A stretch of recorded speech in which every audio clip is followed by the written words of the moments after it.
this example, we're going to solve the system by the elimination method. Step 1 is to make sure your equation is in standard form, which it is. So let's proceed to step 2, is to look for a variable term that has a coefficient of 1 or -1. And for equation number 1, we see is the y, which means that it would be easiest to eliminate the y. All you have to do is make that first y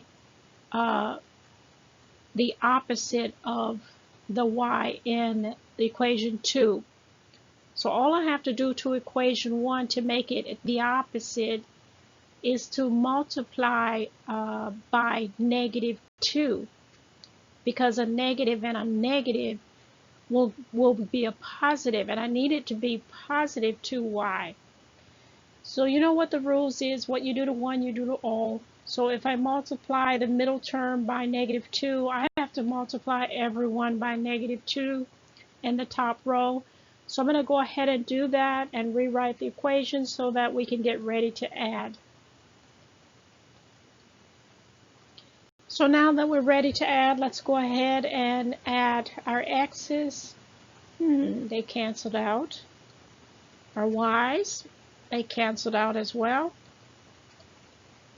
Everything canceled out here. Did we make a mistake? No, we did not make a mistake. So that means that everything on the left side of the equation canceled out to 0, and then everything on the right side of the equation as well canceled out to 0. So is 0 the same as 0? Yes, it is. When the variables cancel out and leave you with a true statement, the answer to those is infinite many solutions. So there is an infinite many solutions to this particular equation.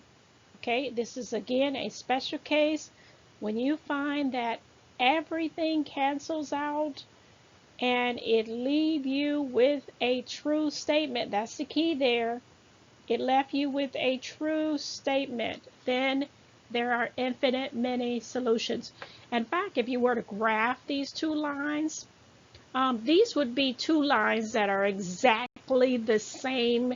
Therefore, they touch or intersect at every point, so there's infinite many solutions.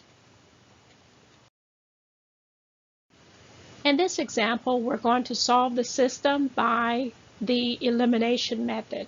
So step 1 is to make sure your equation is in standard form, which it is. So let's proceed to the next step, is to look for a variable term that has a coefficient of 1 or -1. So notice in equation number 2, both x and y both have a coefficient of 1, so you could either eliminate your x's or your y's. Since my x's are closest to the edge, I'm going to go ahead. It's just easier for me to eliminate them. So I'm going to eliminate the x's by, now it needs to be the opposite of this x. So that means I would need to multiply the second equation by -5 in order for it to be the opposite and cancel out. And you know the rules for equations.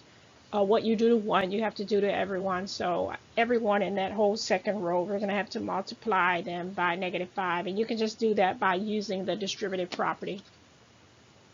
So when we do that and rewrite the equation, at that point we're ready to add. So let's go ahead.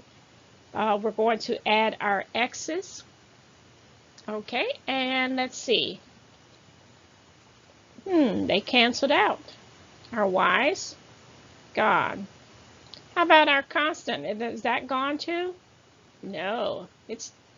So only the left side of the equation canceled out to 0.